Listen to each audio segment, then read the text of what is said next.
Good morning, all. Good morning, students. I'd like to welcome all of you on behalf of Telangana Model Schools.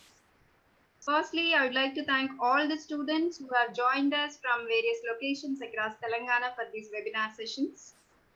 The objective of this platform is to reach more and more students to cater the learning needs which have arisen due to this pandemic. So I request all the students to disseminate this information to all your friends.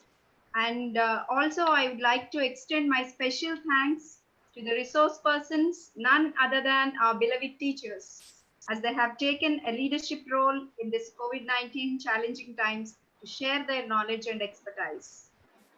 Coming to today's session, we have with us Mrs. Rama Kalyani, PGT Physics, Telangana Model School, Pudur, Vikarabad, a distinguished speaker who is familiar to you.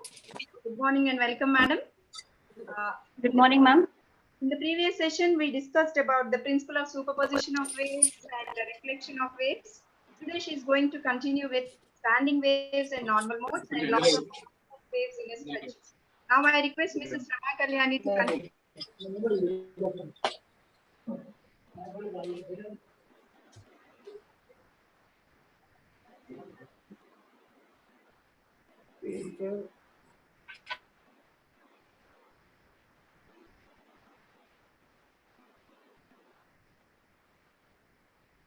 Okay. Good morning, everyone here. Good morning, children. Welcome back to the session on physics. So yesterday, we have seen some important topics on the topics of superposition of waves. We have seen what happens when two waves overlap with each other or superpose with each other. We have seen that they give rise to constructive and destructive interferences. And then we went to the reflection of waves at different types of boundaries. Okay, children, so yesterday at the end of the session, I had posted some questions. I hope at least some of you have tried to answer those questions. Yes, children? And let us first see what we have done yesterday. Okay, this should be able to clear the doubts that have been raised yesterday by two of the students. Madhyala Kirtana, I don't know from which place they are. One of the students is Madhyala Kirtana. Her doubt was, what happens when a crest and a trough coincide? That was her question. And similar question was from Shadmeen Sufia. Yes, children. So these two children have raised the doubt about the overlapping. What happens during the overlap? Okay, children. So first of all, Madhyala Kirtana, your doubt, what happens when a crest and a trough overlap? See here, ma. The red crest and the blue trough, when they are coinciding with each other, the resultant wave is going flat. Okay. So see, this is a crest. Okay. And this is a trough. Okay. This is a trough. When these two are coinciding with each other, the resultant wave is becoming a flat. That is, the resultant displacement is becoming a zero. That is what we are trying to show here in this waveform. Okay. You would try to observe closely one type of crest and one type of trough. Take the red colored crest and the blue colored trough, and simultaneously you observe the black colored wave. What is happening to the black colored wave? Okay, it is going flat exactly at that position. And what is happening when the crests are coinciding exactly? When the two crests are coinciding with each other, the red colored crest and the blue colored crest are coinciding with each other, the resultant wave is, it is getting doubled. Okay, it is getting doubled. If the height of the wave is increasing or the amplitude of wave is increasing or getting doubled. Okay, so that is the result of the overlap here. Okay, so that is what we have seen is the constructive and a destructive interference. Okay, and to Miss Shadmeen Sufia, she had a doubt about this representation itself. Ma, you have got confused that I'm showing you 4 different kinds of waves. Actually, you start from the lower red colored wave, ma. Start from here. Okay. This is one type of wave coming from one direction. The blue colored wave is another wave coming from another direction. These two are getting overlapped in the third line here, third line from below. Okay, the overlap is being shown here. Okay, Manjit, it is not a different kind of wave. It is the overlap of these two waves that is being represented here in the third line. And in the last line from below, the black colored wave, you can see it is continuously varying. It is not having the standard posture. Okay. This is the resultant wave, ma, when the overlap is taking place here. Okay. The way the red colored wave and the blue colored wave are overlapping with each other, the black colored wave is showing us the resultant immediately. Okay. See, now the displacement has started. When is it going to maximum? It is going to maximum when the red and blue waves are exactly coinciding with each other. The crest and crest are coinciding. And when is it becoming a flat? It is becoming a flat when the red colored wave and the blue colored wave crest and trough are coinciding with each other. Okay. I hope you have got a clarity regarding this, Ms. Kirtana and Ms. Sophia. Now, just see the superposition principle that we have done yesterday. When two waves come across each other, they overlap. The displacement of the resultant wave is the algebraic sum of the displacement of the individual waves. That is what we are seeing here. The displacement is the algebraic sum. Algebraic sum means what? We have to consider the sign convention also. Okay, we have to consider the sign convention also. That is when both the waves are in the same axis. That is, if both of them are the crest. Okay, the amplitude is in the same direction. Then we have to add them. Okay, and if one is crest and the other is trough, one is crest and the other is trough, then they are going to subtract. That is, it will become plus and minus. Okay. Now this is the resultant wave equation that we have got yesterday. Y of x comma t is equal to 2a cos phi by 2 into sine kx minus omega t plus phi by 2.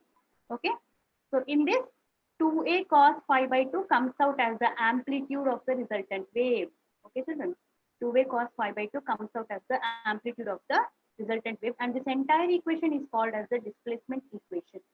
The displacement equation of the resultant wave.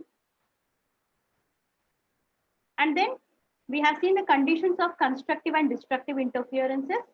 Okay, when does constructive interference take place? When phi is equal to 0 radians, that is, if the two waves are in phase with each other. See here, constructive interference, they came into phase with each other and constructive interference took place. What happens during the constructive interference? During the constructive interference, the amplitude is getting increased. The amplitude is getting added up. Okay. Now here, this is the destructive interference. Okay. During the destructive interference, the waves are coming together. But how are the waves? One wave pulse has got a crest and the other wave pulse has got a pulse, a trough. Right? Now, when these two come across each other, they overlap to give rise to a plain red line here. Okay, the red flat line you are seeing here. This indicates destructive interference. Destructive interference means amplitude becomes 0. Okay, amplitude becomes 0. Apart from this, we have seen the reflection at boundaries. We have seen that what happens at a rigid boundary. At rigid boundary, we have seen that the wave is getting reflected with the same amplitude, but it will go out of phase. Okay, it will be reflected out of phase. That is, a crest is becoming a trough. Okay, and similarly, what happens at a flexible boundary or a free boundary? At a free boundary, the wave is reflected back into the same medium with the same amplitude and in phase with the incident wave. Okay, in phase with the incident wave. Okay, so for a rigid boundary, at a rigid boundary, the net displacement of the incident and reflected wave is equal to 0. And for a flexible or a free boundary, the net displacement at the boundary is 2a. That is twice the amplitude of the incident wave pulse. Okay, children. So yesterday in your assessment, I had given you a problem also. Did you try it? I asked you to post your answers in the comments box. Yes, children. So I hope some of you might have at least tried to do it. Children, please make use of these sessions. and try to do whatever work is being given to you. It will be helpful to improve your subject and do the learning. Given the situation, we are not sure, right, when our colleges will be reopening. Okay, so I have got the solution for you. Yes, this is the solution to yesterday's problem.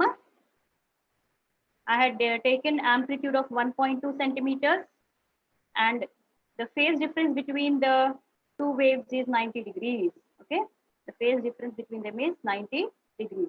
It is a simple substitution formula. 2a cos phi by 2. We know the maximum amplitude is 2a cos phi by 2. So on substituting the given values, amplitude and phi, cos 90 by 2. Cos 90 by 2 is how much? Cos 45. Cos 45 is 1 by root 2. Okay. This approximately comes out to be 1.7 centimeters. This is the amplitude of the resultant wave. Okay. So once again, you see, just like yesterday, this is neither a constructive interference, neither a destructive interference. This is a intermediate interference. Okay, children. So having understood and recapitulating yesterday's topics, we will now go to our today's presentation. Let's have a quick overview about what we are going to learn today. Today we are going to learn a very, very important topic, children: standing waves and normal modes. This forms a very important content in your chapter, standing waves and normal modes. Conceptually also, it is a very important topic. Okay, in this, we will first try to understand production of standing waves or stationary waves. First of all, we will try to understand what are standing waves or stationary waves and how they are produced. Next, we will see nodes and antinodes. Okay, nodes and antinodes are formed in the standing waves. Okay, they are a part and parcel of the standing waves, right? So we will define them. We will see what nodes and antinodes are. Next, we will go to normal modes or harmonics. Normal modes or harmonics. Normal modes are a set of frequencies that the standing waves have. Okay, they are also called as harmonics. And then we will try to understand for a stretched string, normal mode for a stretched string. What do we mean by a stretched string? Yesterday also I told you, a rope tied tightly at both the ends. Okay, if a rope is tied tightly at both the ends, then it is called a stretched string. Okay, children, you might have seen musical instruments. Yes, a veena, a guitar, okay, a violin, even ektara. In our childhood days, people used to sell it with just one string. This is called as an ektara. Okay, so they are examples of stretched strings. So we are going to find out the normal modes or the set of natural frequencies for a stretched strings. And then we will see the laws of transverse vibrations in a stretched string, or the laws of transverse waves in a stretched string.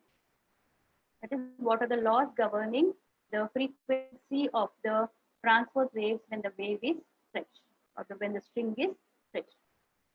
We will end the session with a small problem. Okay, so now what is happening here, children? Isn't it something very familiar to us? Something we might have done in our childhood, or even as a fun also. Now also we will be doing something like this. Okay, girls, if you have been playing skipping in your childhood, you can easily relate to something like this. Yes, here is a boy who was just moving the rope up and down. He's not doing any great experiment. He's just moving the rope up and down. What has he done? He has tied the rope to a fixed end. Okay, the other end of the rope is fixed. Okay, now you see the boy is giving a transverse jerk to the rope. Okay, a transverse jerk is just in the vertical direction. In the vertical direction, he is moving the hand, and the wave is propagating in the horizontal direction. That is a transverse jerk. Okay, so when the boy is giving a transverse jerk, a wave pulse is traveling from his hand to the end of the rope. Okay, by creating a crest, a trough, and a crest. What is happening at the end? We know this is a rigid boundary. It is a fixed boundary. It is not moving. Yes or no? Okay. Kirtana had asked this also. That what is a rigid boundary? How can we identify a rigid boundary? See, ma, when the rope is coming and when the wave is coming and striking the fixed boundary here, the boundary is not moving, right? the boundary is not moving and not allowing the rope to extend.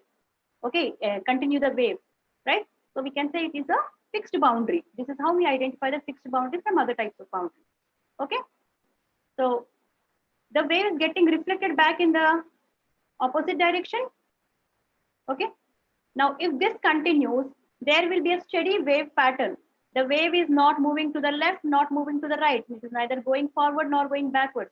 It will appear to us as if a set of wave, a set of crests and troughs is formed in between the two ends of the rope.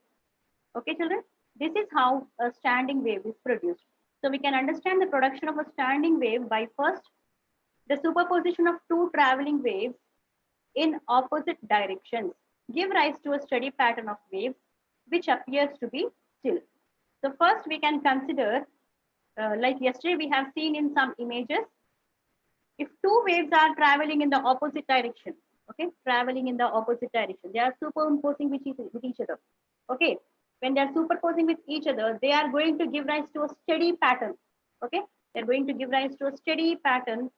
Steady means it is standing, it appears to be standing in its position.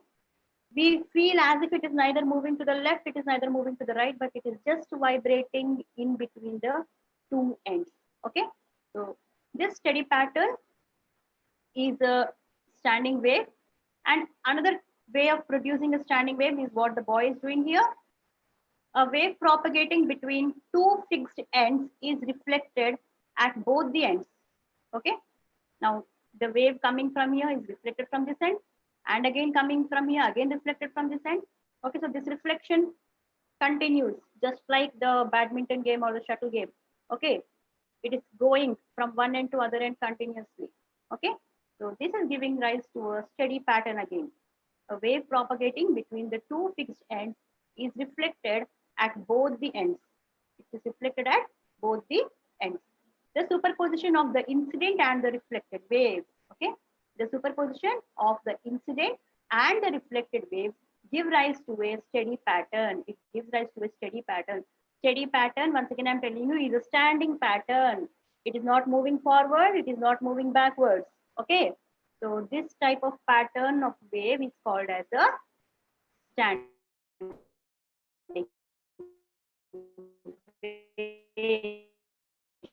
A standing wave is said to be produced. Understood, children? Now, what we mean by a wave? Usually, see, the wave is progressing without any end. Okay. Standing wave is also called a stationary wave. The standing wave is also called as a stationary wave. Okay, children. So another name for a standing wave is the stationary wave. Now we have to derive the equation of a standing wave. Okay, we have applied the superposition principle to find the equation of the resultant wave. Here also it is nothing but a resultant wave only, resultant wave equation only we are finding out. The only thing is the superposing waves are, one wave is incident wave and the other wave is the reflected wave. Okay, so first let us imagine one wave is traveling through the positive x direction.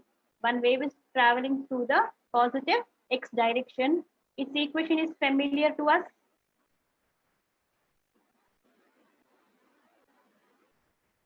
Y1 x comma t, y1 of x comma t is equal to a sine kx minus omega t. Okay, once again let us look at the parameters. Y1 I'm taking because this is the first equation. I'm going to consider two different equations here. So therefore I have taken y1 will be the displacement equation, which depends upon x and t. X is the position of the wave on the x-axis at the instant of time t, at a time t.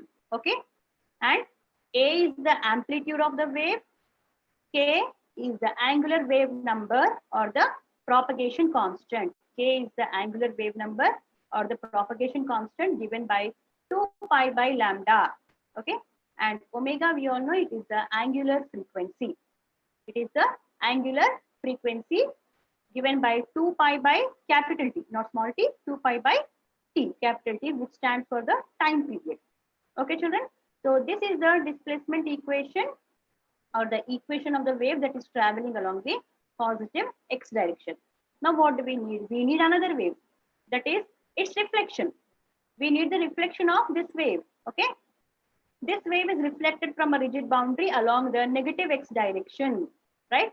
Now if this wave, the incident wave, is going towards the positive x direction, then definitely what is the direction of the reflected wave? It should be towards the negative x direction. Yes, it should be towards the negative x direction or along the negative x direction. So let us see the equation. It is given by y2 of x comma t is equal to y2 of x comma t is equal to a sine kx plus omega t. y2 of x comma t is equal to a sine kx plus omega t. See the difference here, children? For a reflected wave, we take the plus sign here. Okay, that is along the negative x direction. Okay. Now the superposition of these two waves gives rise to the standing wave. Okay, when these two waves come across each other, when they superpose with each other, then we get the superposition, we get the standing wave, which is given by y of x comma t is equal to y1 of x comma t plus y2 of x comma t. The general superposition principle, we know the algebraic sum of the two overlapping waves is the resultant wave. What does it turn out to be? Y of x comma t is equal to, we are just doing the simple substitution here, a sine kx minus omega t plus a sine kx plus omega t. A sine kx minus omega t plus a sine kx plus omega t. Taking a common here, we have a in both the terms. So I can take a common, write these two terms as it is. Sine of kx minus omega t plus sine of kx plus omega t.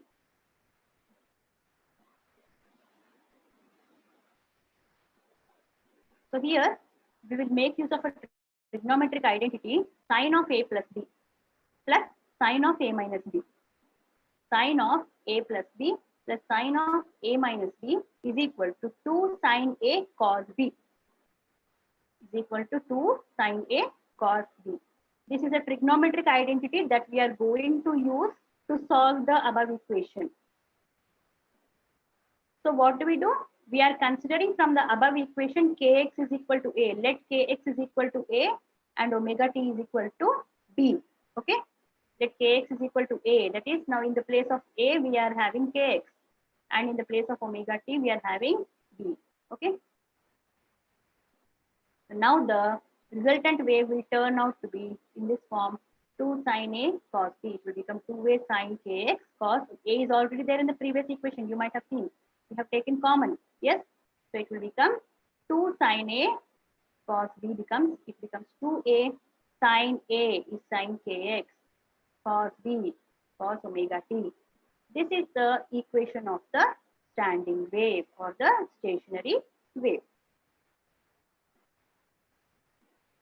Now children, don't you observe any difference in this?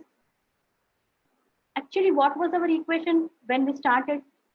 We have a combination of these two in one term, kx minus omega t, what we call as the phase. Initially, we called the phase, remember? Sine of kx minus omega t, the argument in the bracket is called as the phase of the equation, right? Phase of the wave, right? But now these two got separated in a standing wave, okay? These two got separated in a standing wave, which means now this is the amplitude. 2a sine kx is the amplitude of this wave, which no longer depends upon the time now. That is, it does not change with time. The amplitude does not change with time now. It is a function of x alone. Okay, that is, continuously its amplitude is changing at different positions. You can see now. At different positions, the amplitude is changing. Okay. So amplitude of the standing wave now is 2a sine kx. Amplitude of the sine wave is 2a sine kx. This is the amplitude of the wave. This is the amplitude. Okay. And since it has x in its function, we can say that it changes at every point. The amplitude is changing at every point. See here, amplitude is changing at every point. Yes, children? Now it does not depend on t, since there is no t in the amplitude equation. Okay? It does not change with time, but varies from point to point. The wave as a whole propagates with a constant angular frequency. Now the cos omega t term, this term here tells us that the wave is now a stationary system because it is only between two fixed ends now. The wave is between two fixed ends. Okay. Whatever standing wave is there inside, how many crests are there, how many troughs are there, irrespective of that, the wave inside is propagating with a constant angular frequency. If it started with 3 hertz, it will be continuing the same 3. Okay, 3 crests. The string as a whole vibrates with varying amplitudes and no phase difference. Okay, the string here, the string inside is continuously vibrating. It is continuously vibrating with varying amplitudes, that is different amplitudes at different points of the wave. Okay, different dispositions. Okay, at different dispositions we have a different amplitude and there is no phase difference in the wave occurring.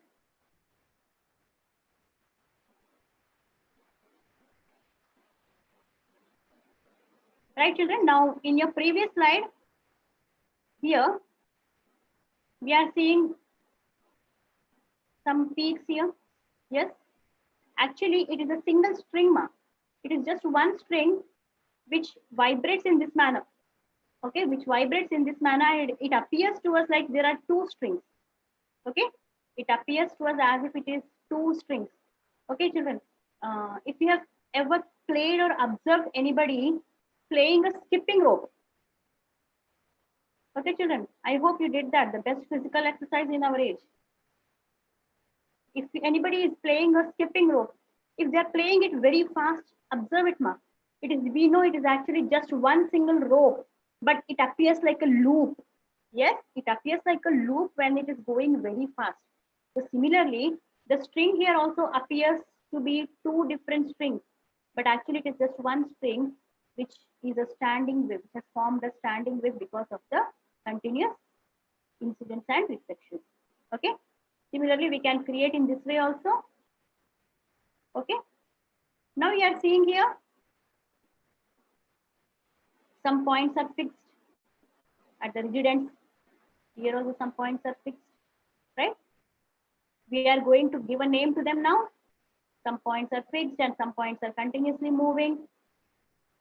We are going to name them as nodes and antinodes. Okay. We are going to name them as nodes and antinodes. Okay. So then observe the image that is being shown here. You have some red colored dots there. Yes. Approximately how many? 1, 2, 3, 4, 5. There are 5 red colored dots there where the string is not at all moving. Yes or no? If you see in the background of the black wave, there is a faint blue and pink colored wave moving behind. Okay. There are faint blue and pink colored wave moving behind. They are nothing but the incident and the reflected waves. Okay. One you consider as the incident wave, one will be the reflected wave. The overlap of these two waves is the standing wave that is created here, the black wave. Okay. Actually, the speed is reduced for understanding purpose. When it goes at a high speed, you will be unable to understand. You'll be unable to identify which is actual wave, which is the actual string, and which is its reflection. Okay. So here, the red colored dots are fixed. They are not moving at all. You can see they are not moving at all. So these places are zero displacement places. Okay. These places are zero displacement points, which are called as nodes. Okay, which are called as nodes. And the points of maximum amplitude. The points of maximum amplitude. You see here? These are the antinodes. Yes, children, these are the antinodes. So nodes means no displacement. Nodes. no displacement. So a standing wave is characterized by a node and an antinode. Okay. Node is a point of zero displacement or no displacement. Just simply you remember node, no displacement. Okay. No confusion here. You need not get confused, right? Node means no displacement. The fixed points of the string which do not move at all during the standing wave are called as nodes. Okay. They represent the zero displacement on the string. These points never move. You can see clearly the red colored dots here, they are not moving at all, right? They are not at all moving. The points of maximum displacement, they are continuously moving, okay? But when you actually see a standing wave, you will not be able to differentiate, okay? They appear to be fixed in their places, okay? They appear to be fixed in their places. They are called as antinodes. They are called as what, children? Antinodes. Now, two nodes, any two nodes are separated by an antinode in the middle, exactly in the middle. Any two nodes you take, there is an antinode occurring in the between. Okay. Similarly, any two antinodes you take, any two antinodes, there is a node in between. Yes or no? Any two antinodes you take, there is a node in between. So they occur alternately. Nodes and antinodes occur alternately. One node, one antinode, one node, one antinode, in that manner. Now, because we are here talking today about strings only, stretched strings only, both ends are fixed. Both ends are fixed. Therefore, at both the ends, we will be having nodes only, that is zero displacement only. Let us move on to the next slide, children. A simple demonstration here. How do we get a node and an antinode? Okay. Here, a string is tied to both the ends. A string is tied to both the ends. Right? You pluck it from the middle. Okay. Plucking is nothing but you just give it a small movement. Okay. We can do it with our rubber bands also, children. The rubber bands that are available at our homes. Okay. Pull the rubber band tightly. Okay. Ask your sister, your brother, anybody to just give a small tap somewhere in the middle. Okay. You can actually see the rubber band vibrating up and down in this manner. Yes or no? We can see the rubber bands vibrating in this manner. It is visible to us, very much visible to us. Okay. So here, in this condition, we have simplest two nodes and one antinode forming. Okay, ma? We have the formation of two nodes and one antinode, the place of maximum displacement, right? So two nodes in between one antinode. This is the simplest form of frequency occurring. Okay, simplest form here, right? Now, what will happen if I pluck it from somewhere here? Not middle. I want to pluck it from somewhere here. Okay. If I try to pluck it from, let us say now it is half distance. If I want to pluck it from 1/4 of the distance, then I will be getting three nodes and two antinodes. Okay. That means I will get another wave. I will get one crest and one trough. That will be three nodes and two antinodes. Okay, children. So here there is another understanding of nodes and antinodes. You can see here the nodes are represented by blue colored dots. When the string is moving in this manner, the nodes are not moving. Okay, the nodes are not moving. In a stationary wave, the antinodes also appear not to be moving. They appear to be still. As I told you, the definition of standing wave itself tells you that the wave appears to be still, standing.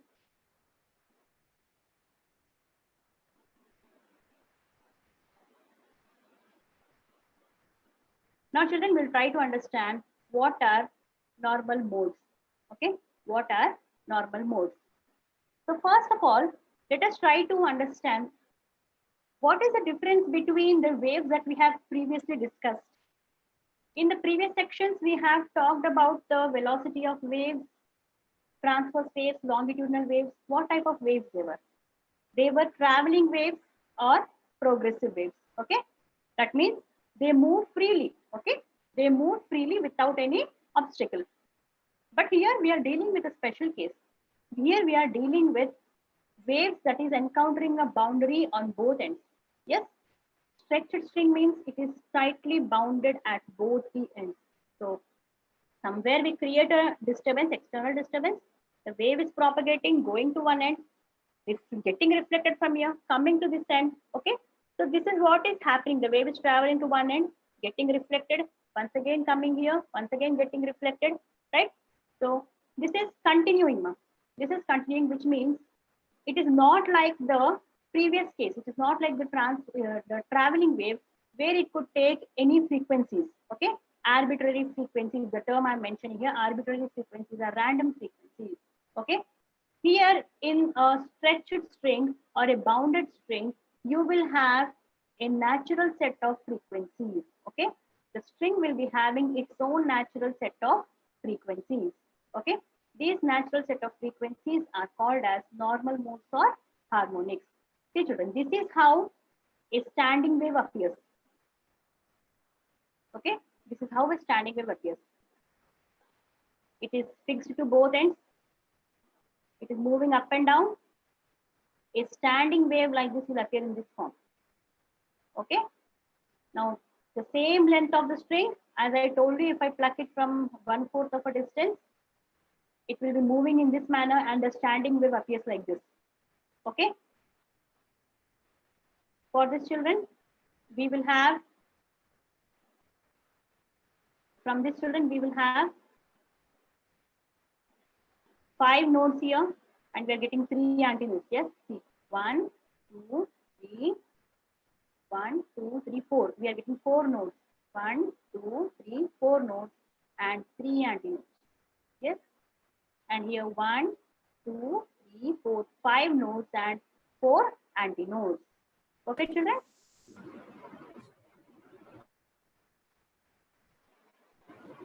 So these are called as the normal modes or harmonics. Normal modes or harmonics. That means for a stretched string, it has its own set of frequencies. A stretched string has its own set of frequencies. Okay, it will not oscillate or vibrate with any random frequencies. These set of natural frequencies are called as normal modes or harmonics. Okay, now this is the reason why we are having this musical instruments working so perfectly, so nicely. Okay, you have to pluck it at a certain length. Okay, you have to give it a certain frequency in order to hear the sound. Okay, this will again, I will come back to this in the resonance topic in the next session.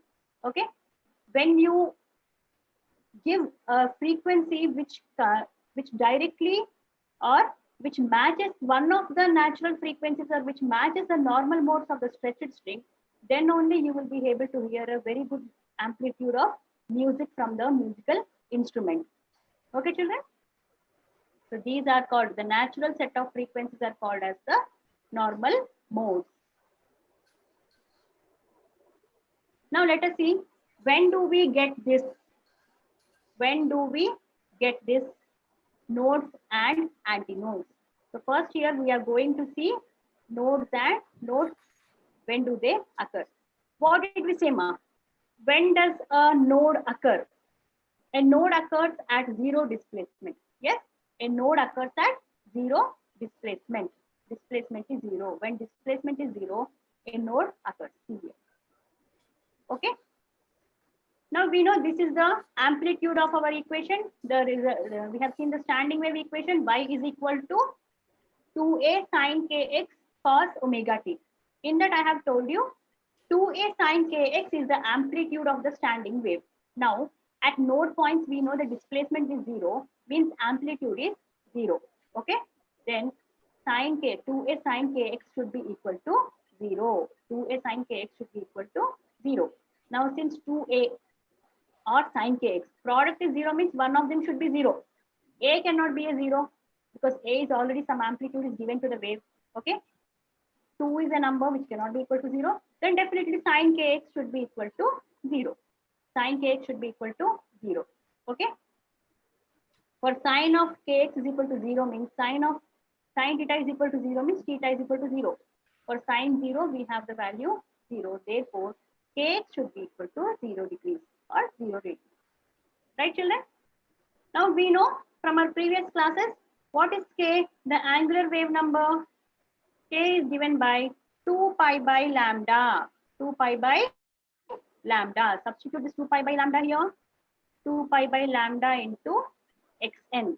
Here we are taking xn because we are introducing the term n. Okay, is equal to n pi. This is the condition. For this condition, we are getting a zero displacement. Therefore, xn is equal to, we have xn is equal to n lambda by 2. See here, pi and pi will get cancelled. Yes, pi and pi will get cancelled. Then we have xn is equal to n lambda by 2. Okay, children? Here, n can take values. Okay, n can take values of 0, 1, 2, 3, and so on. Not the integers. Okay, such that x0 will become 0. X1 will become lambda by 2. This will become x0. This will become x1. This will become x2, x3 in this manner. Okay, ma. So here, whatever value we are substituting, we'll substitute the same here. Yes. Now, what does it mean? It means that the distance between any two nodes is lambda by 2. The distance between any two nodes is lambda by 2. Okay. Here, if it is 0 here, and here it is 1 lambda by 2 or lambda by 2, the distance between these two will be lambda by 2, right? So any two nodes in the standing wave are separated by a distance of lambda by 2. Now we will see the occurrence of an antinode. The occurrence of an antinode. The antinode occurs when the value of sine kx is maximum. Okay, when the value of sine kx is maximum. What is the value, maximum value of sine theta? Sine theta is maximum at 1. Sine theta is equal to 1. Simplest we know, it occurs at pi by 2 or 90 degrees. Okay, pi by 2 or 90 degrees. Or this is possible with k when kx is equal to 2n plus 1 pi by 2. Odd multiples of pi by 2. Odd multiples of pi by 2. So here we have, on substituting once again, k is equals to 2 pi by lambda. We get xn is equals to 2n plus 1 into lambda by 4. Xn is equal to 2n plus 1 into lambda by 4. Okay, children? For n is equal to 0, 1, 2, 3, and so on. Okay. Now, when we substitute the values of n one by one, just see where we are getting this. Where are we getting these values, these antinodes positions? For x is equals to 0, it will be at lambda by 4. For x is equal to 1, it will be at lambda by 2. For x is equals to 3, it will be 3 lambda by 4. And for x is equal to 2, it will be 3 lambda by 4, and so on. Okay, these values will be continuing. Now, once again, the distance between two antinodes. This is one antinode and this is one antinode. Okay, the distance between two antinodes will be once again lambda by 2. You can verify it, ma. This is lambda by 2 minus lambda by 4. You can do it this way, lambda by 2 minus lambda by 4. Okay, if you do this, you will get the answer as lambda by 2. That is the distance between any two antinodes. Okay, now we have seen the distance between two nodes from here to here is lambda by 2. The distance between any two antinodes is lambda by 2. Okay, can anybody guess and tell me what is the different distance between a node and an antinode? Okay, the distance between a node and an antinode. You can put it in the comment box section, children.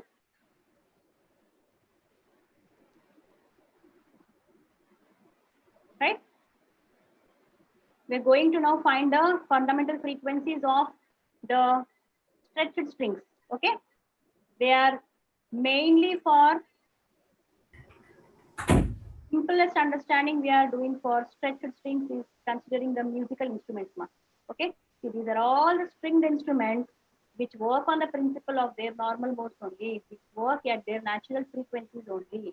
Okay, so this is the natural harmonics of the stretched strings. Okay, these are the natural harmonics of the harmonics of the stretched strings here. This is called the first one, the second harmonic, the third harmonic, fourth harmonic, and so on. Okay.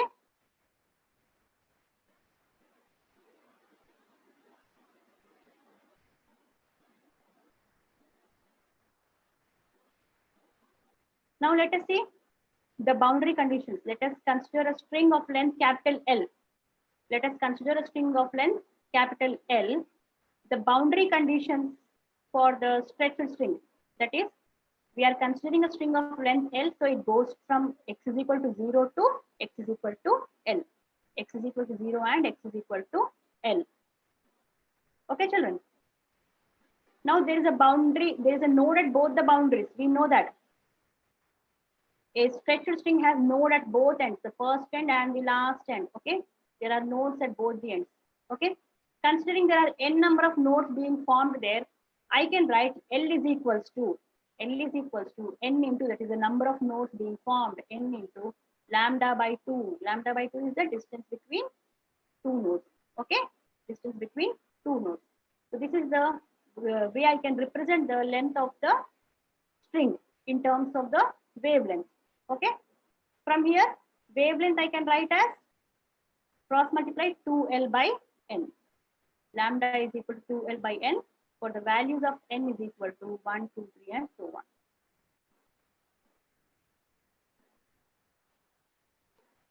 Now the corresponding frequencies. The corresponding frequencies are given by f is equals to nv by 2L. Okay, where v is the speed of the wave, n is equal to, we see they are the numbers from 1, 2, 3 and so on. L is the length of the wave and v is the speed of the wave. V is the speed of the wave, right? On substitution of n is equal to 1, if you substitute n is equal to 1, this is the condition we are getting. What do we get if we substitute n is equal to 1 here? F is equal to 1 into v by 2L, or just f is equal to v by 2L. We are getting f is equal to v by 2L.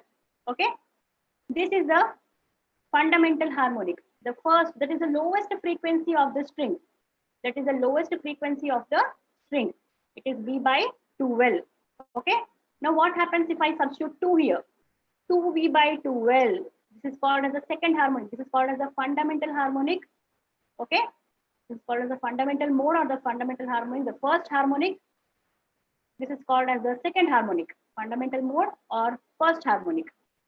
This is called as the second harmonic, where n is equal to 2. N is equal to 2. How many nodes are there here? 3 nodes and 2 antinodes. Similarly, on substitution of higher numbers, the harmonics are also increasing. These harmonics are nothing but the natural frequencies of the string. Okay, children, one important point here is that a string, when it is vibrated, can possess more than one of these harmonics. It is not compulsory that only one harmonic should be present, only fourth harmonic present, or only second harmonic is present. It's not like that. It can exhibit more than one harmonic, but there is a domination of one particular harmonic that we will be able to listen in the form of music. Okay, so you might have seen here, if I substitute 1, it is simply 1v by 2L. Okay, if I substitute 2, it will be 2v by 2L. Substitute 3, it will be 3v by 2L. Okay, so the frequencies, the harmonics are simply the ratio of the integral numbers. Okay, f1, f2, f3. If I take here, f1 is to f2 is to f3, is simply 1 is to 2 is to 3. Okay, this is one important topic here, children.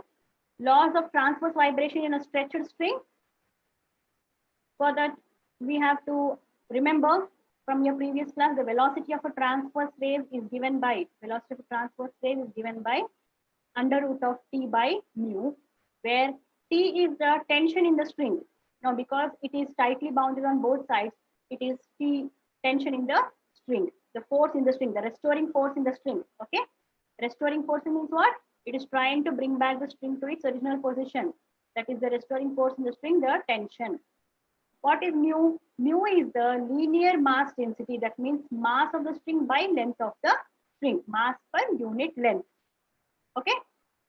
Now the fundamental frequency, on substituting V here, we know it is V by 2L. The fundamental frequency is V by 2L. So on substituting V here, we are getting the fundamental frequency F as 1 by 2L into under root of T by mu. Okay. Based on this, we will derive the transverse vibration, the laws of transverse vibrations. Okay, the first law is the law of length. The first law is the law of length.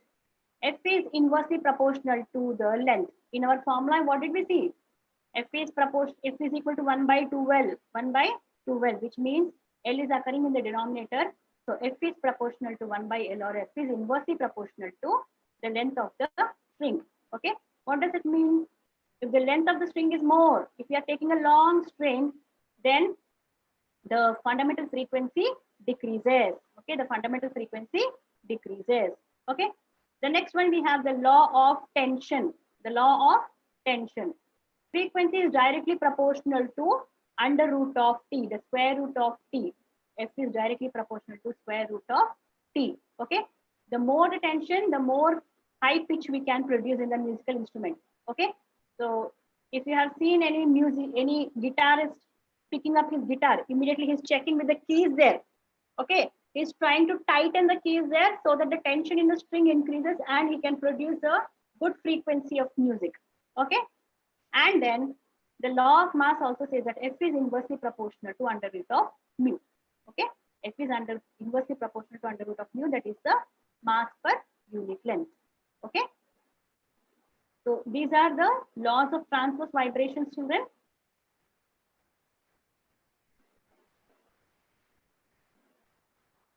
We have a small problem based on the transverse fundamental frequencies of the transverse wave here. A string has a length of 0.4 meters and a mass of 0.16 grams. If the tension in the string is 70 newtons, what are the three lowest frequencies it produces when plugged? That is, we have to find out the three fundamental frequencies, F1, F2, and F3. That is, F1 is equal to V by 12, F2 is equal to 2V by 12, and F3 is equal to 3V by 12. Okay. So what are given here? L is equal to 0.4 meters, M is equal to 0.16 grams, and tension is equal to 70 newtons. First, we need to find out the linear mass density. That is mass by length. Linear mass density is mass by length. Okay. Children, observe the data here. It is given in CGS units, other two are in SI units. So converting this into kgs and converting mass into kgs here, 0.16 into 10 power minus 3 will give me 0.16 kgs. Okay, into 10 power minus 3 kgs divided by 0.4. This is very much in SI units, so no changes there. Okay. Now on division, I got this as 4 into 10 power minus 4. Right, children? Substituting all the known values, F is equal to 1 by 12 into under root of T by mu. We know all the values now. I got the first frequency, that is the fundamental mode, as 523 Hertz. Okay, the fundamental mode as 523 Hertz. Now we know the higher frequencies are simply the integral multiples of the first harmonic. The higher frequencies are the integral multiples. Integral multiples means what? F2 is 2 into F1. F3 is 3 into F1. F4 is 4 into F1. So you just need to multiply here F2, F1. This is 523 Hertz is F1 with 2 to get the second harmonic. Okay. Multiply 523 with 3 to get the third harmonic. So these are the first three harmonics or the lowest frequencies produced by the string. Okay, children. You can review this video later and try to understand this problem clearly. If there is still any doubt, you can please post it in the comment box, ma. Post your doubts in the comment box so that tomorrow I'll address to them. Right, children? We'll have a fast review of what we have done today. Standing waves are produced by the superposition of the incident and reflected waves. They are characterized by nodes and antinodes. Okay, we have seen nodes occur at zero displacement and antinodes are the one with maximum displacement. Nodes are the points of zero displacement on the string. Antinodes are the points of maximum displacement. The normal modes in a stretched string are integral multiples of the fundamental modes of vibration. Okay, as I told you, F1 is the first frequency or the fundamental mode, and the higher frequencies from F2, F3, F4 are just the integral multiples of F1. Okay. The working of all stringed musical instruments is based on the waves produced in the stretched strings. So these are some questions that I have given to you. Please go through these questions, differentiate between a node and antinode. At least 2 points you may be able to write. What are the normal modes of vibration? Refer this video once again, you will be able to answer all the questions. What are the laws of transverse vibrations? And this is one simple question mark. If you have listened to the video properly, you will be able to answer it immediately. Recall any game that you have played which produced a node and an antinode. Okay? Try to post this answer in the comment box. And again, I'm giving you one more problem here. Try to solve this, children. A wire is stretched between two rigid supports, vibrates in its fundamental mode with a frequency. This is a fundamental frequency, 45 Hertz. And the mass of the wire is given as 0.035 kgs. And the linear mass density is given by 0.04 kgs per meter. You have to find the speed of the transverse wave and the tension in the string. Make use of the same formula, F is equals to 1 by 2L under root of T by mu. Okay, children, I hope you have understood the session today. I tried to reduce my speed because came to know some students are not comfortable. So if you still have any doubts, please post it in the comment box. You can still do it. And as soon as tomorrow's session starts, I will try to clear them. Thank you, dear children. Thank you, Mrs. Rama Kalyani. Thank you. For the knowledge and valuable learning points shared with expertise. You have posed one question and the answer is given by one student at playing with rope in the chat box itself. So we should compliment them. And two students are asking to explain antinodes. Once again, can you briefly, fastly touch once? Yes, ma'am, sure.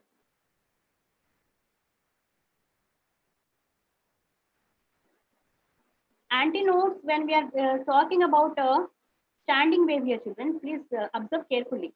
Actually, if you consider the red wave to be the incident wave, then the blue colored wave will be the reflected wave. Okay.